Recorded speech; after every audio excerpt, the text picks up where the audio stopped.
Les Brown con el Continental, porque nació un día como hoy, pero es que es más importante hoy. Bueno, hay muchas, pero para nosotros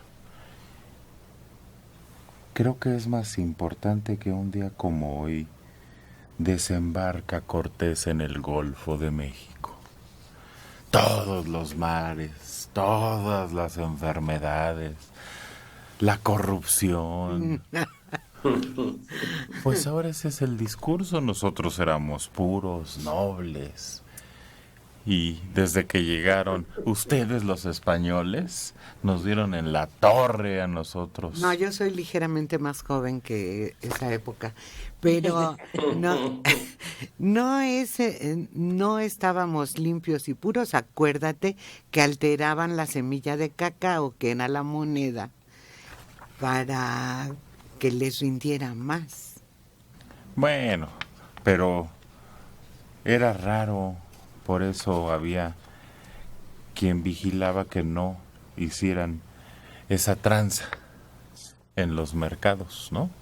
Había policías de tianguis, Alejandro. Híjole, es toda una historia que comienza prácticamente en lo que es la península de Yucatán. Acuérdense que él sale en noviembre de el año anterior, o sea, 1518, empieza la expedición. Va a estar un tiempo en lo que es Isla Mujeres.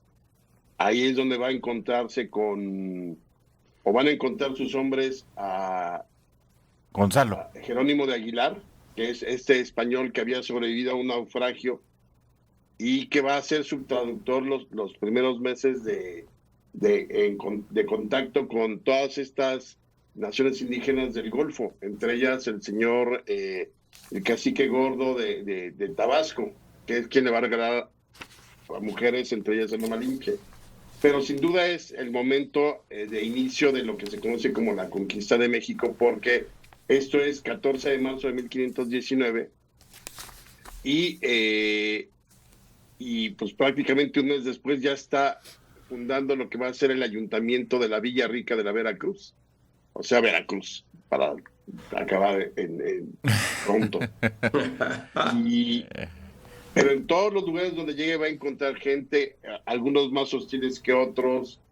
Por ahí el gobierno está celebrando la batalla de Champotón, me parece, donde un par de años antes había sido derrotado Juan de Hernández de Córdoba, y son resistencias porque no porque sean españoles, sino porque son gente que no conocen y así se comportaban esos pueblos indígenas. Pero desde luego ahí va a cambiar la historia del mundo una vez que inicie todo este proceso. Del mundo, no solo de nosotros. Y claro. ¿No había dos? Porque México... ¿Perdón? ¿Por qué México? Lo que hoy es México, todo ese territorio, se va a convertir por ahí, la expresión es Axis et Orbi, o sea, el eje del mundo. Porque acuérdate que en un momento determinado de mediados del 16, la Nueva España se va a convertir en el punto de enlace entre Europa y Asia, ya en la ruta marítima. Entonces sí cambia, yo creo que a todo el mundo la caída de Tenochtitlán y el hecho de que España haya tenido durante varios siglos una de las tierras más ricas de todo el mundo en la historia de la humanidad. O sea, todo lo que es el virreinato o los virreinatos españoles que van desde buena parte de Norteamérica y que terminan hasta buena parte de Sudamérica. Oye, pero decías que se encontró a Jerónimo, pero ¿no había otro también ahí? Sí, es Gonzalo Guerrero. Ah, Gonzalo. Nomás que Gonzalo Guerrero pues ya había echado raíces, se consiguió a una mallita de no malos bigotes, como dirían por ahí, hizo familia, y entonces Gonzalo Guerrero, cuando llegan los españoles, se pone del lado de los mayas, y más tarde morirá combatiendo a los españoles, porque él ya se había asimilado totalmente a la cultura indígena de esa región. Se había casado y tenía sus hijitos, sus hijicos. Y claro. Es que dicen que ese es nuestro papá, ¿no? Pues digamos en el sentido del mestizaje propiamente entre españoles e indígenas, sí, desde luego. Pero tampoco hay un rastro de una línea de cómo fue o hacia dónde fueron los descendientes de Gonzalo Guerrero. ¿Y por qué no se quedó en Yucatán, hombre? ¿Qué anda veniendo para acá a molestar? No, porque todo ya se sabía. A ver, no es un asunto de que Cortés, conforme fue avanzando, le dijeron, oye, allá hay más oro y hay una ciudad mítica. No, ya para 1519, cuando se emprende la expedición de Cortés, ya se sabía que había mucho más que en las islas donde estaban los españoles, que era la Española, que era Cuba, desde luego. Entonces ya solamente era cuestión de tiempo. Y errores que cometió, por ejemplo, Moctezuma, una vez que Cortés llega en abril a lo que va a ser Veracruz y la funda, en vez de quizá hostilizarlos, le manda regalos, unos regalos que verdaderamente impresionaron a todos por la cantidad de oro, pluma, arte plumaria y todo ese tipo de elementos, porque creyó Moctezuma que con eso, bueno, ahí están los regalos, ya nos vamos. Al contrario, despertó aún más la avidez por encontrar esa ciudad que era la que gobernaba, y lo poco que había encontrado en Yucatán, en Isla Mujeres, en Cozumel, por ejemplo, Cozumel, que es la primera isla importante, pues realmente era nada a comparación de lo que se decía de esa ciudad donde gobernaba pues, el señor principal de toda la región, que era Moctezuma II. Uy, o sea que la regamos por dar regalitos en lugar de por dar insultos. Mira, era inevitable ya a esas alturas que si no era Cortés, era algún otro. Pero ya había trascendido la fama de lo que existía en el centro de lo que hoy es pues esta parte de Mesoamérica, ¿no? El Valle de México. Hay que ver en qué lugar la conquista si falló, que fue en Chile.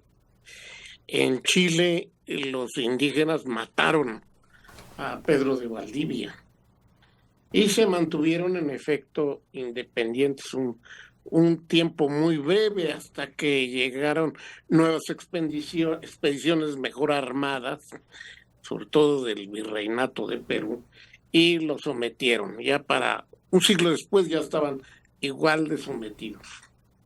Quedaron los mapuches que hasta hoy mantienen la resistencia. Oye, pero también hay que pensar, no es que llegaron los españoles y ya todo el mundo quedó conquistado.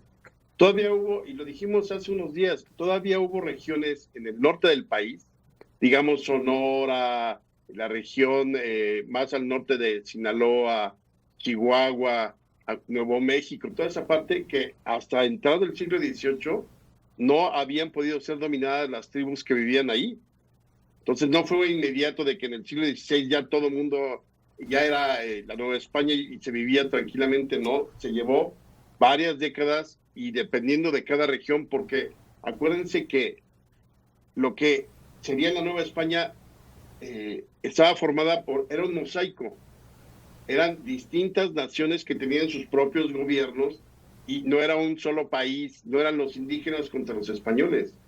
Y para derrotar a los mexicas, los españoles tuvieron que hacer importantes alianzas con los tlaxcaltecas, con los huejotzingas y con otros pueblos que ya estaban, valga la expresión, hasta el gorro del yugo de los propios mexicas. Es la humanidad al final. Aquí no hay de que no eran hippies come flores los indígenas recitando poemas de Nezahualcóyotl en las calles. Oye el canto del censotle, pájaro de 400 voces. No, se odiaban, se mataban, se sacrificaban. Imagínense a qué olía Tenochtitlán. Eran los indígenas muy limpios, pero olía a sangre seca, porque había muchos adoratorios donde se practicaba el sacrificio humano y luego ponían los corazones en braseros. Entonces imagínense, pongan un corazón de pollo al asador. Y luego, obviamente, la manera de extraer el corazón no era, a ver, tráete al anestesista y aquí hacemos... Era romper la cavidad torácica, sacar el corazón, y en ese sacar el corazón cuentan las crónicas que se quedaba totalmente salpicada las paredes de los templos. Entonces había costras, eran olores que yo creo que ni nos imaginamos, como ni nos imaginamos la manera en que olió la Ciudad de México la primera vez que se horneó pan. Imagínense, ha de haber sido el día más feliz de muchos. Por ese, todavía uno pasa por una panadería y a lo que huele el pan horneado. Aquí no se conocía, igual que los españoles no conocían, por ejemplo, la tortilla. En un momento dado de Moctezuma quiere saber si son realmente dioses o no. Tiene ya muchas dudas de que lo sean, pero entonces les manda, digamos, unas tlayudas, una especie de tortilla, pero empapada, o más bien, digamos, untada con sangre. Y entonces se las manda porque dice, si son dioses se lo van a comer, pues es de lo que viven ellos, ¿no? Obviamente casi se vomitan los españoles cuando les llegan esos regalos gastronómicos y todo el mundo pasa. ¿A qué habrá olido esa tortilla con sangre humana? A tacos de moronga. Moronga. Sí, exacto. No, lo que era horrendo era el olor de las ciudades en general, México, en Londres, por ejemplo, a mediados del siglo XIX, antes de la invención de los autos, porque eran cientos de miles de caballos que circulaban por las calles, que jalaban las carretas, los tranvías, las mulas, y los caballos individuales de las personas. Entonces era una peste espantosa y tenían que lavar, tenían que disponer de eso para que la ciudad no se sumiera en las miasmas más medievales que se pueda uno imaginar. Pero sí, el olor de las bestias era espantoso. Por ahí hay crónicas del siglo XVI de 3,000 mulas. La mula fue como el medio de carga más importante porque ya no quisieron que fueran los tamemes, que eran los indígenas que se dedicaban a la carga. Entonces empezaron a reproducir aquí en México las mulas y sí, llegaban días digamos, que llegaban de distintas regiones. Había 3,000 en una ciudad. Imagínense 3,000 mulas en lo que es el primer cuadro de la Ciudad de México. O sea, todo lo que es el centro histórico. Como dice Mario, ¿a qué habrá olido? Lo que pasa es que nunca pensamos en eso, ¿no? Y las acequias, ¿no? Que perdieron su flujo. Que las mantenían muy limpios los mexicas, pero ya una vez con los españoles, entonces ya echaron ahí la inmundicia, el desperdicio. Por eso, en buena medida, se terminaron por anegar, por clausurar o tapar, porque provocaban demasiado mal olor y además infecciones. Porque la gente se acostumbró muy rápido a la inmundicia medieval europea. Cochinos. Sí, claro. Cochinotes. Eso sí.